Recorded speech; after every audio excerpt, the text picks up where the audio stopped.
Good morning students. सो आज हम लोग पढ़ेंगे class 10 magnetic effect of current. So सबसे पहले हम बात करेंगे कि मैग्नेट क्या होगा। Magnet magnet is an object which can attract the piece of iron nickel cobalt. बच्चों उसके बाद हम बात करेंगे बार मैग्नेट, जो सबसे इंपॉर्टेंट है।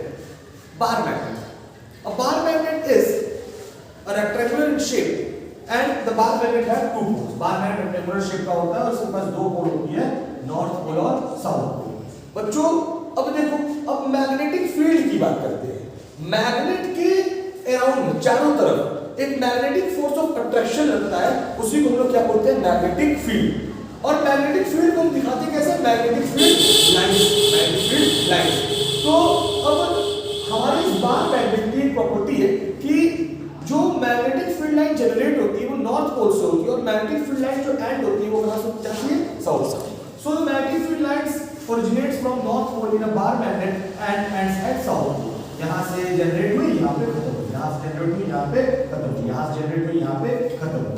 लेकिन मैग्नेट के अंदर ये क्या होती है, साउथ से जाती है फिर नॉर्थ पे, साउथ से जाती है फिर नॉर्थ पे, साउथ से जाती है फिर नॉर्थ पे, साउथ से जाती है फिर नॉर्थ पे आ जाती है। तो बच्चों अब हम लोग बात करेंगे इलेक्ट्रोमैग्नेटिज्म। What is electromagnetism? पहले लोग डिफिनेशन तो देते हैं इलेक्ट्रोमैग्नेटिज्म का, ध्यान दें। सो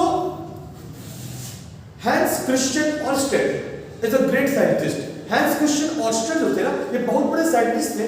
इन्होंने 1820 में 1820 में एक एक्सपेरिमेंट किया था और उस एक्सपेरिमेंट से इन्होंने ये प्रूव किया कि अगर इलेक्ट्रिक करंट किसी वायर से फ्लो होती है तो उस वायर में मैग्नेटिक फील्ड जनरेट हो जाएगी, उस वायर के अराउंड मैग्नेटिक फील्ड जनरेट हो जाएगी।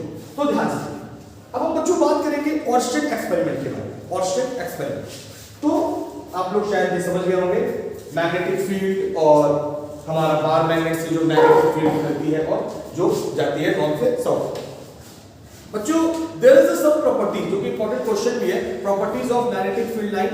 सो अब ये क्लास 10 का बहुत इंपॉर्टेंट क्वेश्चन है। सेक्शन बी है, सेक्शन ए में आप लोगों को देखने को मिलेगा 1 या 2 नंबर में, तो इसकी बात हम लोग आज करेंगे। तो पहली प्रॉपर्टी क्या है, magnetic field line, properties of magnetic field line. पहला, the magnetic field line will originates from north pole and ends at south pole. जो हमारी मैग्नेटिक फील्ड लाइन है वो ओरिजिनेट होती है नॉर्थ पोल से और एंड होती है साउथ पोल से। बच्चों सेकंड प्रॉपर्टी की बात करते हैं। The magnitude of magnetic field line will be higher at that region where the magnetic field lines are closest to each other or where the density of magnetic field lines are very high। अब जहां पे magnetic field line की जहां पे density ज्यादा होगा, density मतलब यहां मैग्नेटिक फील्ड लाइन बहुत ज्यादा, तो यहां पे जो मैग्नेटिक फोर्स ऑफ अट्रैक्शन होगा वो सबसे ज्यादा होगा। इसका मतलब क्या होगा कि जो मैग्नेटिक फील्ड लाइन है वो डिपेंड करेगी, जो मैग्नेटिक फील्ड लाइन की इंटेंसिटी है वो डिपेंड करेगी कि density of magnetic field line कितनी है। अगर मैग्नेटिक फील्ड लाइन ज्यादा क्लोज है, ज्यादा पास है, तो जाहिर सी बात है मैग्नेटिक फोर्स ऑफ अट्रैक्शन भी क्या होगा, ज्यादा होगा। इतनी बात बच्चों क्लियर है, सभी को क्लियर है? चलिए तो हम बहुत ही इंपॉर्टेंट क्वेश्चन की बात करें, सेक्शन ए में आएगा 1 नंबर पे। why magnetic field line are do not intersect each other। बहुत इंपॉर्टेंट क्वेश्चन है ये। मैग्नेटिक फील्ड लाइन जो ओरिजिनेट होती है नॉर्थ पोल से और एंड होती है साउथ पोल से, अब ये आपस में इंटरसेक्ट क्यों नहीं करती है? अब ध्यान सुनिए, देखिए magnetic field line do not intersect each other। if the magnetic field lines are intersecting each other then the magnetic field line have two direction which is not possible। so magnetic field line do not intersect each other। अब ध्यान सुनिए, अब अगर बच्चों ये हमारा कोई bar magnet north pole है साउथ पोल है, मैग्नेटिक फील्ड लाइन नॉर्थ से निकलना साउथ जा रहा है, नॉर्थ से निकलना साउथ जा रहा है, यानी कुछ ऐसी डायरेक्शन, यानी कुछ ऐसी डायरेक्शन। ठीक, अब देखिए, अब जो मैग्नेटिक फील्ड लाइन है नॉर्थ से निकल के साउथ में जा रहा है, तो अगर मैं इसको यहां से ब्रेक करने का मतलब ये यहां से कोई एक मैग्नेटिक फील्ड यहां से इंटरसेक्ट करेगा। ठीक, तो अब देखो इंटरसेक्ट करने का मतलब ये इसको तो इससे काट दिया, अब इसका डायरेक्शन इधर की तरफ और इसका डायरेक्शन इधर की तरफ, यानी हमें ये पता नहीं कि नॉर्थ से साउथ की तरफ मैग्नेटिक फील्ड जाती है, लेकिन यहाँ पे क्या हो रहा है, साउथ से नॉर्थ की तरफ भी जा रही है, जो कि कभी पॉसिबल ही नहीं है। So this is not possible. इतनी बात बच्चों क्लियर है? अब हम लोग बात करेंगे सबसे इंपॉर्टेंट टॉपिक की, इलेक्ट्रोमैग्नेटिज्म। ध्यान देंगे आप, इलेक्ट्रोमैग्नेटिज्म बहुत इंपॉर्टेंट टॉपिक बच्चों। इलेक्ट्रोमैग्नेटिज्म।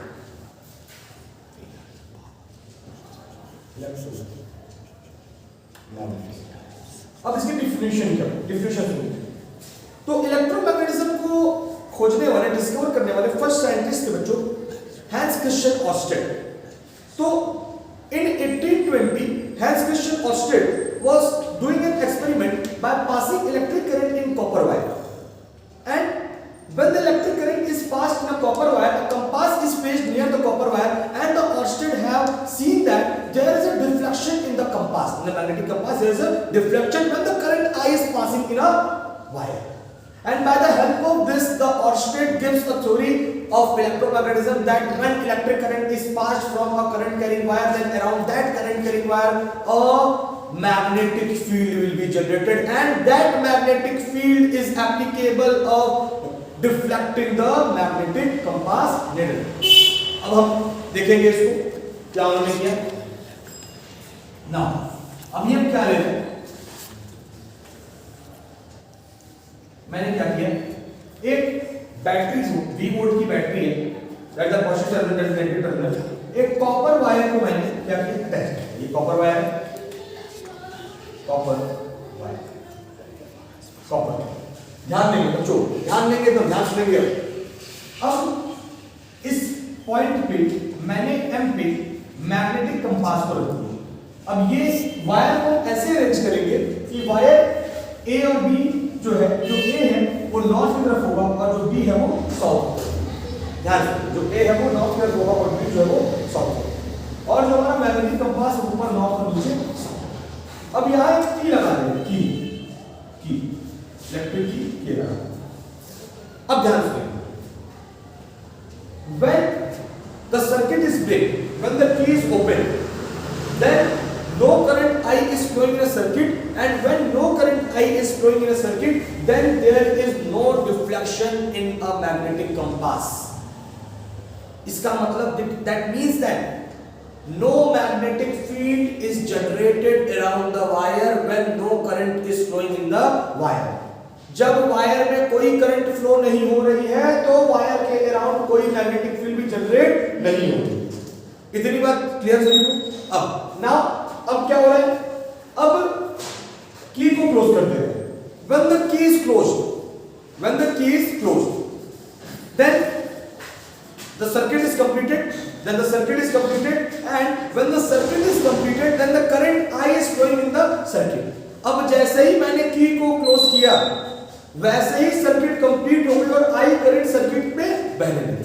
अब ध्यान देंगे, अब जैसे ही आई करंट सर्किट में फ्लो ही, जैसे ही आई करंट इस कॉपर वायर में आई, वैसे ही हमारा जो मैग्नेटिक नीडल था उसने क्या शो करना चालू किया, डिफ्लेक्शन चालू किया। अब देखो क्या लिखा है इसमें, ध्यान सुनिएगा। as the electric current, as the circuit is completed by closing the key and the electric current is flowing in a circuit, then the magnetic in copper wire, then the magnetic field is generated around that copper wire. We can say that when electric current is passes in a copper wire, the magnetic compass shows the deflection, and by the help of this we can say that when electric current is passes in a copper wire, then around that copper wire a magnetic field is generated, and due to that magnetic field the magnetic compass shows deflection. तो अब magnetic compass क्या करेगा, deflection show करेगा। अब क्या किया Orsted ने की को फिर ओपन कर दिया। जैसे ही की को ओपन किया वैसे ही सर्किट क्या हो गई, ब्रेक हो गई, और जैसे ही सर्किट ब्रेक हुई करंट आई क्या हुआ, करंट आई का फ्लो रुक गया, करंट आई का फ्लो रुक गया, क्योंकि सर्किट क्या हो गई, ब्रेक।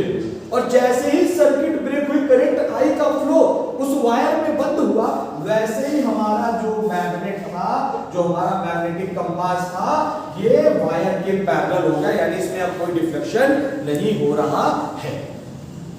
इतनी बात क्लियर है? सो इसको हम लोग कहेंगे ऑर्स्टेड एक्सपेरिमेंट, इसको हम लोग कहेंगे ऑर्स्टेड एक्सपेरिमेंट। ऑर्स्टेड साइंटिस्ट ने 1820 में 1820 में इन्होंने ये एक्सपेरिमेंट किया। बच्चों ऑर्स्टेड एक्सपेरिमेंट सभी को क्लियर है? ऑर्स्टेड एक्सपेरिमेंट किसी को कंफ्यूजन है? सभी को क्लियर है? चलिए, तो बच्चों ऑर्स्टेड एक्सपेरिमेंट के बाद हम डिस्कस करेंगे सबसे इंपॉर्टेंट रूल जिससे कि हम मैग्नेटिक फील्ड का डायरेक्शन निकालते हैं, और उस रूल का नाम है Maxwell right hand thumb rule. Maxwell right hand thumb rule, ध्यान से सुनेंगे, बहुत ही इंपॉर्टेंट है। और बच्चों ये जो Maxwell right hand thumb rule है, ये आपको बहुत ही मदद करेगी सोलेनॉइड के लिए, सोलेनॉइड में मैग्नेटिक फील्ड निकालने के लिए, सर्कुलर लूप में मैग्नेटिक फील्ड निकालने के लिए, और हमारा करंट कैरेक्टरिस्टिक वायर में मैग्नेटिक फील्ड निकालने के लिए। बच्चों मैं एक बात आपसे बोलना चाहता हूं, सोलेनॉइड वाला क्वेश्चन आएगा, इस बात का ध्यान रखिएगा। Magnetic field due to current carrying solenoid, section B या सेक्शन सी में देख लो। मैं बार-बार अपने बच्चों से बात कह रहा हूं, सेक्शन, और ये 3 नंबर का आएगा, इस बात का भी ध्यान रखिएगा। पिछला पेपर ओसवाल का भी देख सकते हो, उसमें भी ये क्वेश्चन आया है 3 नंबर में, सेक्शन सी में। तो बच्चों इस टॉपिक मैं आज पढ़ाऊंगा, तो इस टॉपिक को आप ध्यान से पढ़िए। तो अब मैं बात करने जा रहा हूं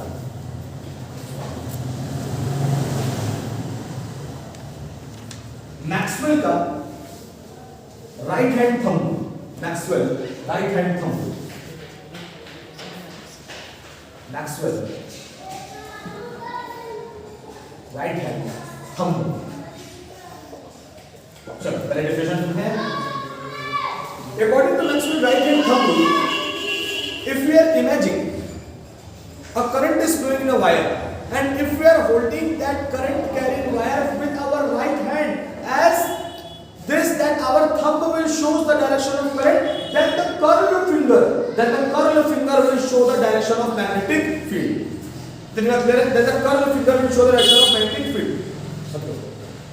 Then the curved finger will show the direction of magnetic field. तो अब ध्यान दीजिए। अब बच्चों ये देखो, ये मैंने ये एक वायर ली। अब ये वायर में करंट कहाँ आई? ऊपर की तरफ। ध्यान समझेंगे बच्चे, सभी बच्चे ध्यान समझेंगे। अब ये वायर है, सबसे ज्यादा कॉन्सेप्चुअल, सबसे ज्यादा पसंद आपको वही कर रहा है, मुझे पता है, ठीक है। तो बच्चों अब ध्यान दोगे। अब बच्चों मैक्सवेल के राइट हैंड थंब रूल ये कहता है कि अगर मान लेते हैं ये कोई वायर है और ये कैप जो है इस वायर की डायरेक्शन पर, अब करंट जो है वो ऊपर की तरफ है, ठीक।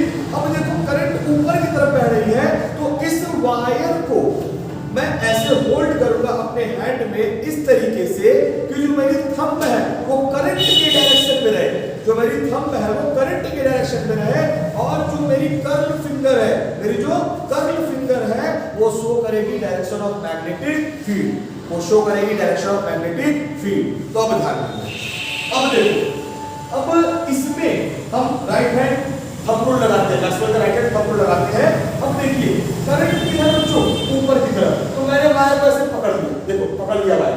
अब देखो करंट ऊपर की तरफ बिठाइए, तो हमारी कर्ल फिंगर ये होगी, कर्ल फिंगर ये होगी, तो कर्ल फिंगर क्या बता रहा है? मैग्नेटिक फील्ड की डायरेक्शन। तो यहाँ पे देखो जो हमारा करंट ऊपर की तरफ जा रहा है, तो कर्ल फिंगर किधर जा रही है? अंदर, देखो ऊपर, अंदर, मैग्नेटिक फील्ड अंदर, मैग्नेटिक फील्ड अंदर।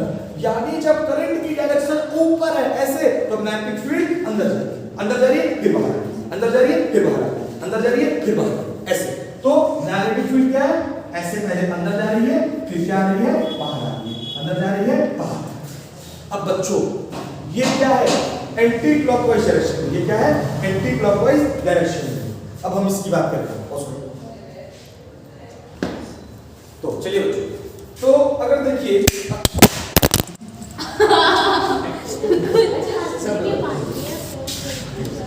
बंद हो गया, अरे वो भी बना करते हैं।